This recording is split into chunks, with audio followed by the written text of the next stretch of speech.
Você já pensou se do dia para a noite você pertencesse a um determinado grupo e a partir de uma nova eleição, a partir da eleição de um novo governante, você tivesse a sua existência e os seus direitos cassados, extintos? Pois isso aconteceu em um dos principais países do mundo.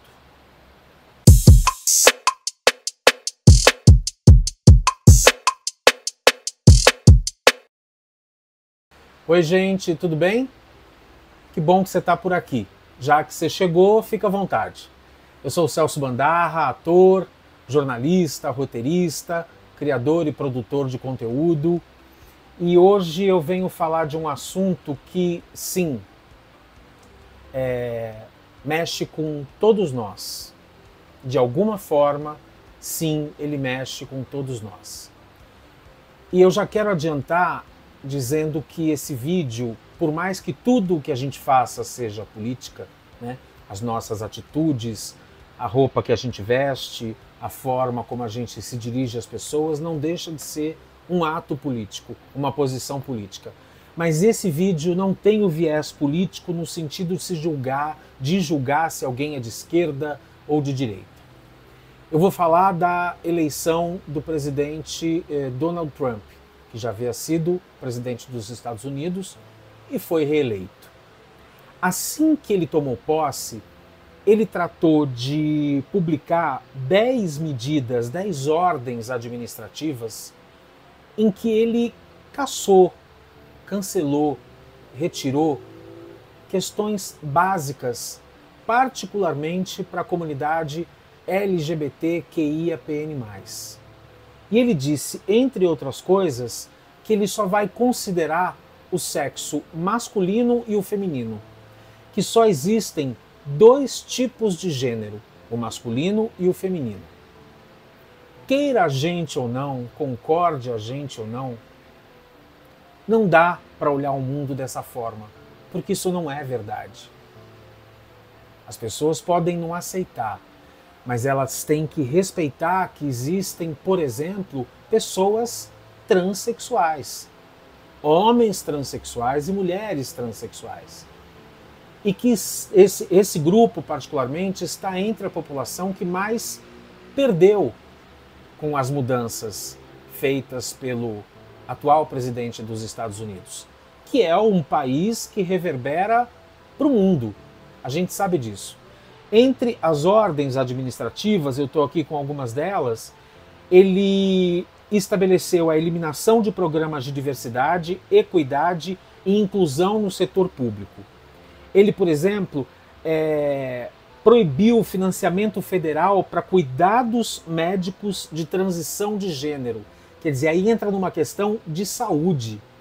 E a saúde para essa população tem especificidades muito sérias e que precisam ser observadas muito de perto. Outra medida, fim do financiamento para pesquisas sobre equidade racial e cancelamento da proteção de direitos para estudantes LGBTQIAPN+, em escolas públicas. Ou seja, o que protegia uma população vulnerável e que sofre o famoso bullying, que pode desembocar em coisas piores como a morte, por exemplo, ou a pessoa tirar a própria vida, ou ter a vida ceifada por outras pessoas, ele está cancelando a proteção de direitos para estudantes LGBT em escolas públicas. Isso é de um contrassenso sem tamanho. Isso é fechar os olhos para o que existe e para o que a gente tem que respeitar. As pessoas podem não aceitar que alguém seja gay, seja trans, seja bissexual, mas tem que respeitar. Essas pessoas existem e elas precisam ser respeitadas. Agora, elas tiveram a garantia de direitos cassada. Isso é muito doido. É negar uma realidade que aqui no Brasil, por exemplo, foi mostrada num dos produtos mais populares da televisão brasileira, que é uma telenovela. Em 2018, a autora Glória Pérez, que é uma grande novelista contratada da TV Globo, escreveu a novela A Força do Querer, para a faixa das 21 horas. Em termos de dramaturgia, é o produto mais importante da televisão brasileira. E nessa novela, que é a novela que não sei se vocês se lembram, tinha a história da sereia, que era vivida pela Isis Valverde, tinha aquele lado mais lúdico, era aquele núcleo mais cômico, ela era uma das protagonistas, a outra protagonista era Paola de Oliveira, que fazia uma boxeadora, mas tinha também a personagem da Ivana, que foi lindamente vivida e interpretada pela atriz Carol Duarte, uma criação da Glória Pérez, que é uma autora reconhecidamente cuidadosa com temas muito delicados e que sempre ganham muita repercussão e que principalmente estão na sociedade, não saem da cabeça dela. A Glória tem essa marca. E eu tive o prazer, em 2018 ainda, de ser o editor de texto, o roteirista de um programa Bem-Estar, do qual eu fiz parte durante tantos anos na TV Globo, em que nós abordamos esse tema, o tema da transexualidade e essas questões de gênero. E outro dia, revendo essas reportagens, eu consegui recuperá-las, eu consegui baixá-las para mim. E eu quero dividir com vocês para mostrar a importância do assunto, a importância a ponto desse assunto ir para a novela das 9, ter sido muito bem recebido na época, para que a gente enxergue de uma vez por todas, para quem ainda não conseguiu enxergar, que isso é uma realidade, que isso não é uma doença, e que isso faz parte do ser humano. O ser humano não pode ter a sua sexualidade negada e nem o entendimento com a sua identidade de gênero, como é que ele se enxerga, independentemente de como ele nasceu, de qual é o seu sexo biológico. Então, já que a gente vai rever esse material, o primeiro deles é um resumo. A gente fez um resumo sobre a personagem Ivana, que a certa altura da trama se descobre Ivan, ela se descobre um homem trans, e a gente fez um resumo dessa história para contextualizar o começo do programa. É o que a gente vai ver agora. Essa história ganhou horário nobre na televisão brasileira. Na novela Força do Querer, Glória Pérez conta a história da Ivana, que começou a passar pelo processo de adequação ao gênero para se tornar Ivan. Vamos ver? Pai, queria te contar uma coisa muito séria. Ivana, personagem de Carol Duarte em A Força do Querer, mostra o sofrimento de quem não se reconhece no corpo em que nasceu e ainda tem que lidar com a pressão da mãe, que cobra da filha a feminilidade que a jovem tanto rejeita. Depois de muito questionamento sobre quem realmente é, Ivana se descobre como homem trans e luta para esconder uma parte importante do corpo feminino, os seios. Em uma das cenas mais fortes da personagem, ela corta os cabelos para marcar uma espécie de despedida da figura feminina.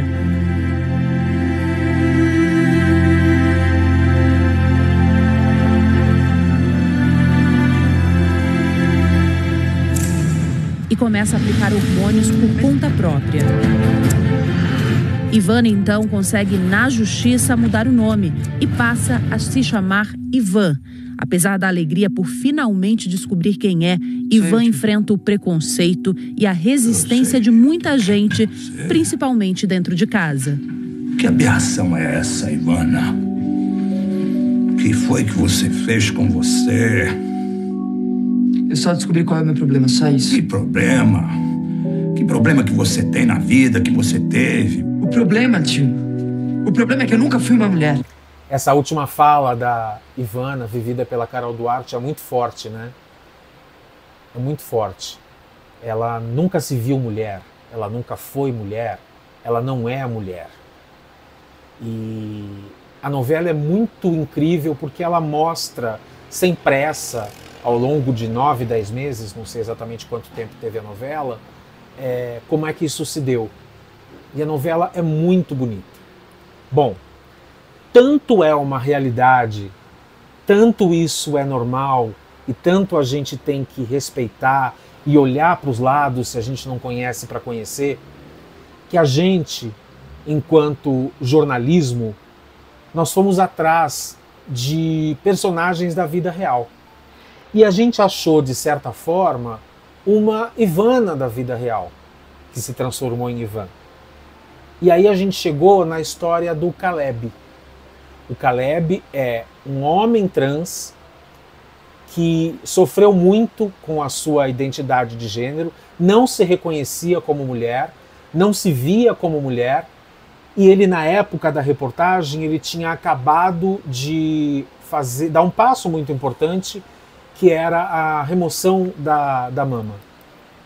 É uma história muito bonita, e quem mostrou pra gente foi a Michele Loreto, minha amiga querida, que na época era repórter do Bem-Estar, e a gente também vai ver essa reportagem agora.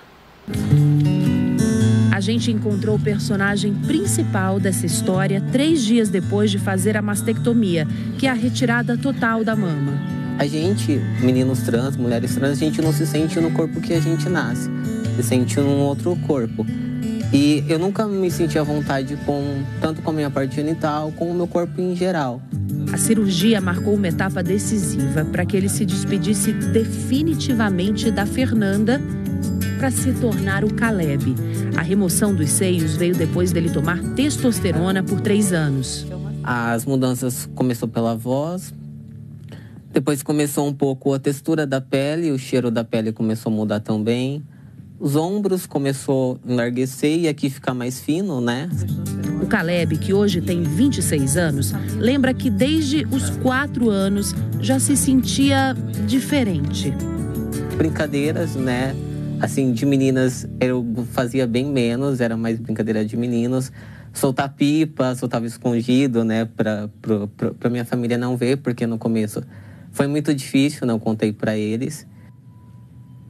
Um segredo difícil de guardar, desconforto que durante muitos anos foi vivido na mais absoluta solidão. Por isso o Caleb se sentiu tão representado quando viu uma história tão parecida quanto a dele, na tela da TV, como no dia em que a Ivana aplicou a testosterona pela primeira vez. Mas agora eu não tô confusa. Agora eu sei quem eu sou. Eu emocionei bastante, porque ali eu me identifiquei muito naquele episódio. E foi onde, como se tudo estivesse acontecendo comigo, tudo de novo, né? Além da retirada da mama, a readequação do homem trans também pode ser feita por meio de 2 cirurgias na região pélvica. Já a mulher trans pode fazer várias intervenções no rosto, além da retirada do pênis.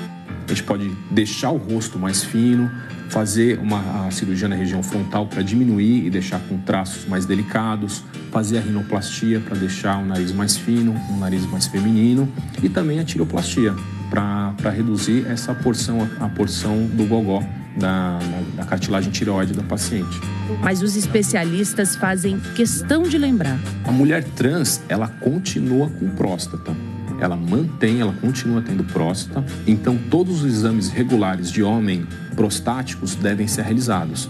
A recomendação é a mesma para o homem trans. No geral, um exame físico com palpação das mamas, com observação da área genital externa, se possível também da área genital interna. O Caleb está cuidando direitinho da saúde, sem descuidar do coração.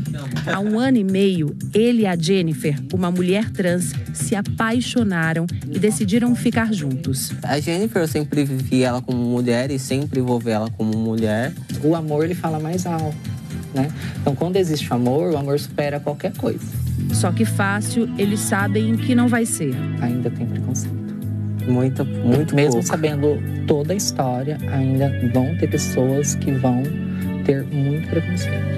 Agora é viver com saúde, realizar as conquistas, né? Porque ele quer se recuperar, fazer a mudança do nome, assim como eu também quero. Você tá feliz hoje? Sim, bastante.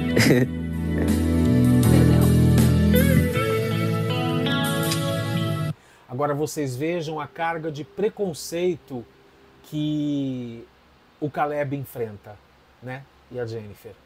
Porque é um homem trans com uma mulher trans. E eu lembro que quando a Michelle chegou na redação, ela contou pra gente que eles ouviam já naquela época todo tipo de absurdo, todo tipo de preconceito. E um deles era: por que vocês não se conheceram antes? Por que vocês não conheceram quando você era mulher e quando ele era homem? Não é assim que as coisas funcionam. Uma coisa é orientação sexual. É por quem você tem desejo. Outra coisa é a sua identidade de gênero. Como é que você se vê? Como homem? Como mulher? Como alguém que genuinamente não sabe muito bem quem é? Então, essa história dos dois é muito bonita, é muito emocionante e é a prova de que é uma realidade que está diante dos nossos olhos e que a gente não pode negar. Não pode negar. Como a gente não pode negar os desejos que as pessoas têm de, por exemplo, se olharem de uma outra forma, ainda que não façam uma redesignação, ou ainda que não façam um processo de transição do corpo, como, por exemplo, a figura do crossdresser, que se a gente for traduzir muito rapidamente para o português, é se vestir ao contrário. E aí a gente também achou um personagem que gosta de se vestir de mulher. Ele se considera uma crossdresser.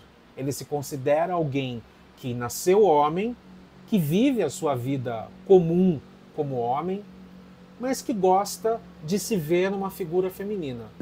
Elas gostam apenas de se vestir ao contrário. Essa é a tradução da palavra crossdresser.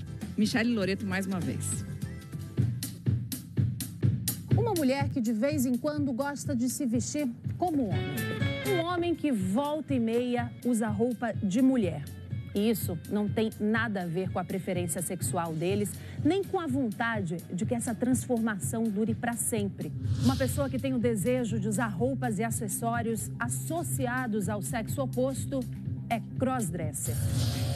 Na realidade, um crossdresser ele tem vida dupla, né? Eu, enquanto Jaime, sou um homem, me vejo como homem, né? Tenho uma vida comum, né? Enquanto Liz Camargo é meu lado feminino. O lado feminino do Jaime gosta de batom vermelho, cabelo loiro, salto alto e muitos acessórios. Mas para sair da frente do espelho e mostrar a Liz para o mundo não foi fácil. Durante muitos anos, ele se vestia de mulher escondido. Saber da minha orientação sexual foi algo mais simples para mim, mas gostar de me transformar numa mulher sem querer modificar meu corpo era alguma coisa que eu não conseguia entender. Jaime se relaciona com homens, mas nem sempre quem é crossdresser é gay. É difícil porque a sociedade ela só entende os dois polos, homem e mulher, né? Não entende homem feminino, não entende mulher masculina, muito masculinizada. Acham que isso tem a ver com homossexualidade, não tem nada a ver. O termo crossdresser surgiu nos Estados Unidos nos anos 60. Chegou ao Brasil em 1997. E o significado é simples: se vestir ao contrário. Eu sou o resultado do fetiche do Jaime, né? Se produzindo como eu e me transformando numa mulher real. A mulher que o Jaime criou para ele hoje se apresenta em festas e eventos homenageando a apresentadora Hebe Camargo. É uma realização pessoal enquanto mulher e uma realização do Jaime enquanto cross. Você acha que as pessoas, elas, de um modo geral, elas entendem? Não, falta muita informação. As pessoas elas têm que se destituir um pouco dos a priori, dos preconceitos, das ideias, para poder olhar para as pessoas como elas são. Né? Quando a gente vai com preconceito de olhar assim, tá, então se essa pessoa é um pouco mais feminina, deve ser homossexual, você perde a oportunidade de saber quem que é essa pessoa.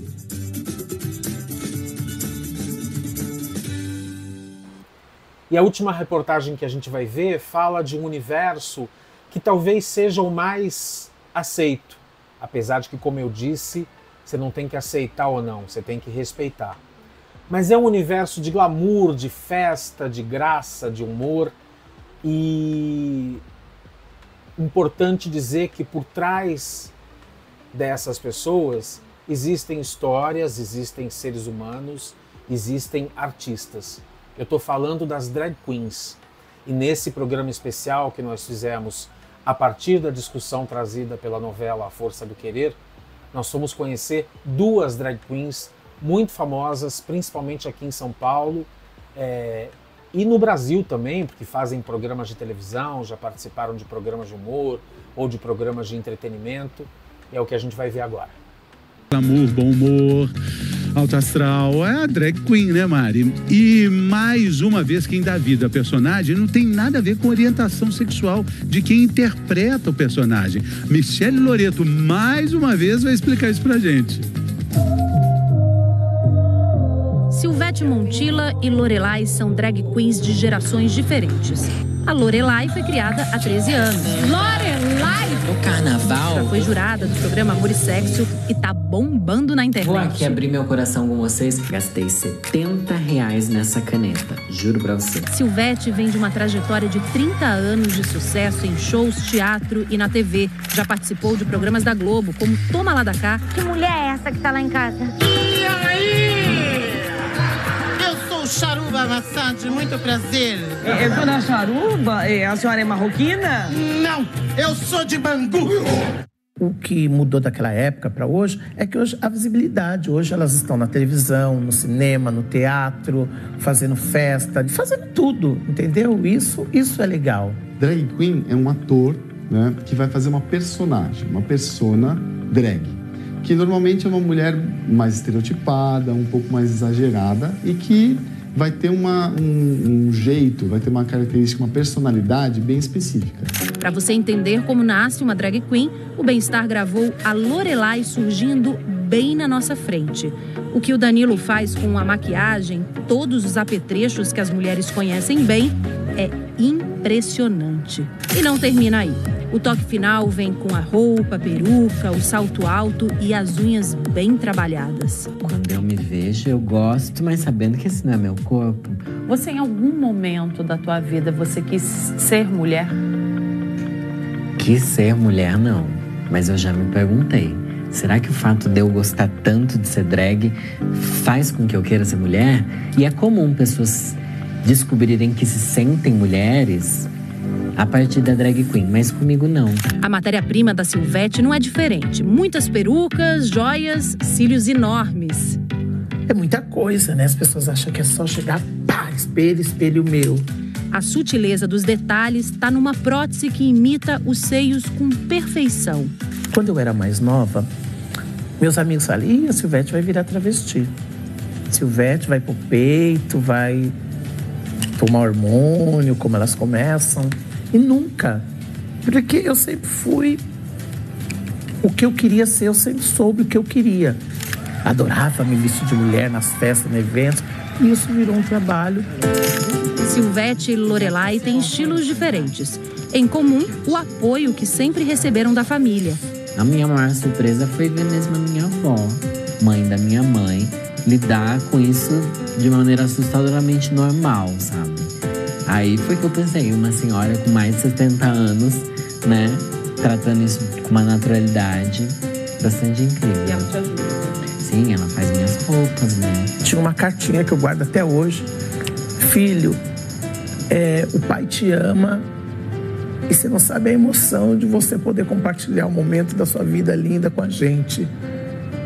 Nós estamos muito felizes de ter você e de fazer parte de tudo isso da sua vida, que eu tenho certeza que é uma coisa que você faz com muito carinho. Foi lindo, foi... E se o Danilo nos mostrou como nasce a drag queen, o Silvio deixou a gente gravar o momento em que a Silvete vai embora.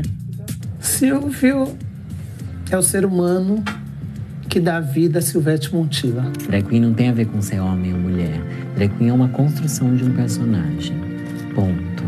Isso é o mais importante. Oi, gente, tudo bem? Me pegaram aqui no truque, mas tô aqui finíssima. Quero pedir desculpa, não tive tempo de maquiar, mas beleza é fundamental. Eu, você, tá bom? Chora, Silvete, bem-estar. Eu e você, tudo a ver. Tchau. Muito orgulho de mostrar para vocês esse trabalho, porque foi um dos programas Bem-Estar que eu mais gostei de fazer como editor de texto e como roteirista. Porque é um programa que principalmente tratou de todos esses assuntos com muita delicadeza, com muito respeito, entrevistando grandes profissionais, como vocês viram aí nas reportagens, e mostrando que as coisas mudam, que o ser humano é muito complexo, que o ser humano não pode ser só definido a essa altura dos acontecimentos como masculino e feminino apenas. Algumas pessoas podem estar se perguntando, mas eu não pertenço à comunidade LGBT, eu não conheço ninguém que pertença. Eu não preciso tomar conhecimento disso e, principalmente, eu não preciso me comover com a perda dos direitos dessas pessoas que foi promovida pelo atual presidente dos Estados Unidos. Essas coisas sempre respingam na gente. Perda de direitos civis sempre são lamentáveis e sempre vão respingar em todo mundo de alguma forma. Para definir um pouco melhor isso e para terminar de uma forma mais poética e mais delicada, eu vou ler para vocês um poema do Eduardo Alves da Costa. Ele é um poeta fluminense e no livro dele, No Caminho com Mayakovsky, ele escreve um poema muito bonito que até foi atribuído muito ao Mayakovsky, que é um poeta russo, mas esse texto, esse poema, é do Eduardo Alves da Costa, que é um poeta fluminense. É lindo e faz a gente pensar muito. E ele diz o seguinte: na primeira noite, eles se aproximaram e roubaram uma flor do nosso jardim. Na segunda noite, já não se escondem. Pisam as flores, matam o nosso cão e não dizemos nada. Até que um dia, o mais frágil deles entra sozinho em nossa casa. Rouba-nos a luz e, conhecendo o nosso medo, arranca-nos a voz da garganta. E já não podemos dizer mais nada.